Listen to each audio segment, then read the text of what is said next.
Vocês até podem não acreditar, mas essa é a terceira vez que eu estou gravando esse comentário hoje. Eu apanho um bocado com essas mídias digitais aí, mas eu aprendo. Tenho tempo ainda. Muito calor em Porto Alegre, insuportável, 35 graus à sombra, tempo abafado. Verão, essa semana o verão veio para matar mesmo. Olha, eu quero falar com vocês hoje sobre um comentário que eu publiquei no meu blog polibiobraga.com.br de hoje. Hoje é 24 de janeiro, são 5:30 da tarde, terça-feira, e eu publiquei um comentário do Dr. Marcos Vinícius Gravina, que é um advogado brilhante de Caxias do Sul, aqui a segunda maior cidade do Rio Grande do Sul. O nosso grande cinturão industrial. Antigamente se dizia dessas cidades industriais, é a nossa Manchester, né? Então, Joinville, Santa Catarina era Manchester, né? Era Manchester, em referência à cidade de Manchester, na Inglaterra, né? Bom, senhores, o Marcos Vinícius Gravina, ele fez um comentário, escreveu, está no meu blog, como eu já disse, né? Que falar a respeito desse novo comandante do Exército, Tomás Ribeiro Paiva. Vocês sabem que o Tomás Ribeiro Paiva foi escolhido pelo Lula depois daquela crise do 8 de janeiro aí, em substituição ao general Arruda, porque o general Arruda não quis prestar vassalagem ao Lula. Essa é que é a verdade. O doutor Gravina, como eu também, viu o vídeo e depois leu o discurso do general Tomás Ribeiro Paiva na saideira ali do Comando Militar do Sudeste, que ele era o comandante. Ali ele fez um discurso para a tropa, né? O doutor Gravina faz até uma ironia a respeito do modo como se comportou naquele discurso o general Tomás Ribeiro Paiva, né? Olha, falou diante da tropa ao estilo do Benito Mussolini. Benito Mussolini, como vocês sabem, foi o ditador fascista da Itália. Depois acabou sendo derrubado e enforcado com a sua amante Clara Petacci, né? Mas, enfim, o Mussolini, no auge do seu sucesso, costumava levar um bastão de comando em uma das mãos e gestos largos, né? Bem encenados, assim. Ele disse que foi assim que falou o general Tomás Ribeiro Paiva, né? Ele teve uma impressão cênica, né? Tudo muito ensaiada, né? Bom, o que ele destacou? Eu acho que é importante sublinhar isso aqui que ele fala, porque é o fulcro do que eu vou comentar aqui com vocês hoje. Ele diz assim, o Dr. Marcos Vinícius Gravina, nós vamos... ele está repetindo o que disse o general. O general, naquele dia, o general disse para a tropa assim, bastão na mão, gestos largos, nós vamos continuar íntegros, disse o general, respeitosos, coesos e garantindo a nossa democracia. Porque democracia, disse o general, pressupõe liberdade, garantias individuais, políticas públicas e também o regime do povo, de alternância de poder. E aí sim, é importante, veja só o que ele diz.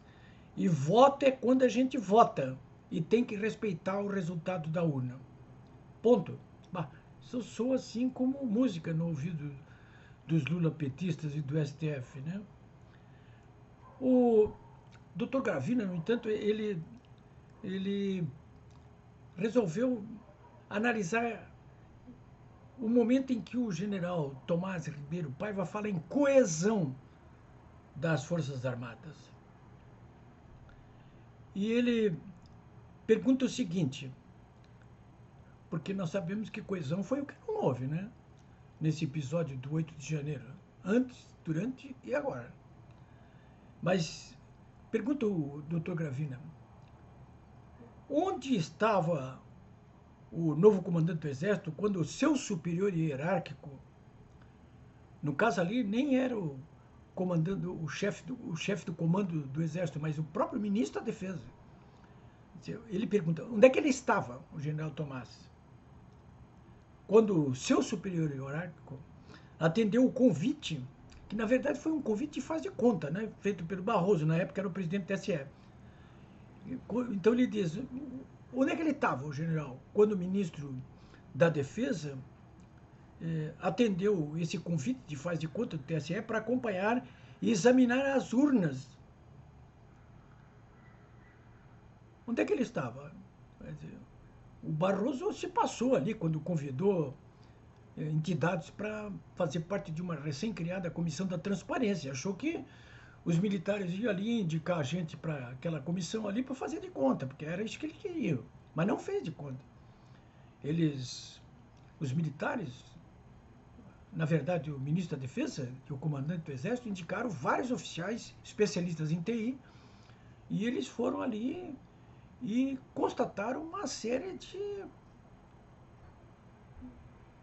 impropriedades, se é que se pode dizer assim, em relação ao processo eleitoral. E questionaram isso. Algumas colocações, inclusive, foram corrigidas, já na época agora do novo presidente do TSE, o ministro Alexandre de Moraes. Mas outras foram ignoradas. A principal delas foi ignorada. Foram inconsistências apontadas e o TSE foi surpreso ali. Bom, diante de tudo isso aí, o ministro da Defesa e os militares deram um prazo para que o Tribunal Superior Eleitoral fornecesse o código-fonte das urnas. O que diz o doutor Gravina teria evitado, olha, prestem bem atenção para as palavras dele, hein? O que teria evitado os males de antes, durante e depois do 8 de janeiro. A entrega do código-fonte e a possibilidade de que os militares pudessem aferir com exatidão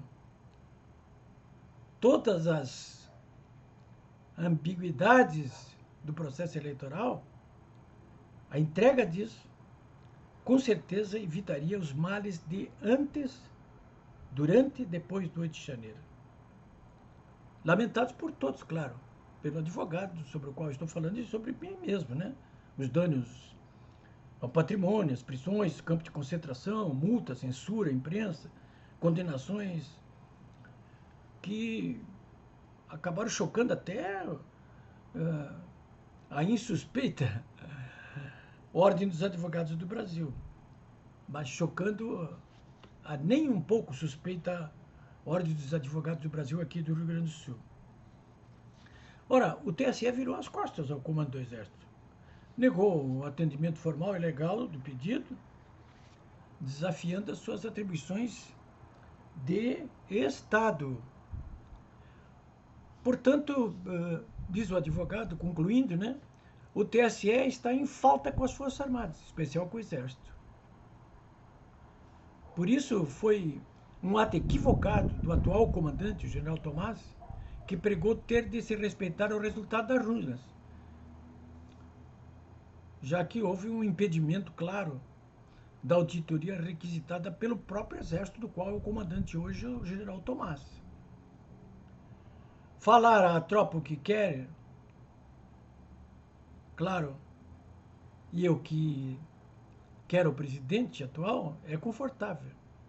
Ouvir, no entanto, a tropa, que é a maioria de capitães, tenentes, sargentos, cabos, soldados, ouvir é mais complicado. O general Tomás, claro, como os seus antecessores, preferem ouvir o alto comando. E, por fim, diz o advogado, e eu repito aqui com ele, manda quem pode. Aliás, ele diz, o doutor Gravina, manda quem pode e obedece quem tem medo ou se acovarda.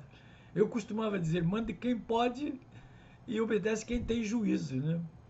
Mas o advogado, ele corrige esse mantra aí que as pessoas até costumam repetir, que manda quem pode e obedece quem tem juízo, porque, na verdade, patriotas mesmo, cidadãos, eles sabem quem manda, quem pode, mas só obedece ordens ilegais quem tem medo ou se acovarda.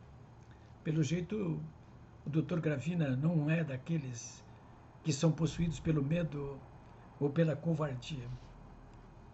É um mal que eu também não sofro. É isso aí, senhores.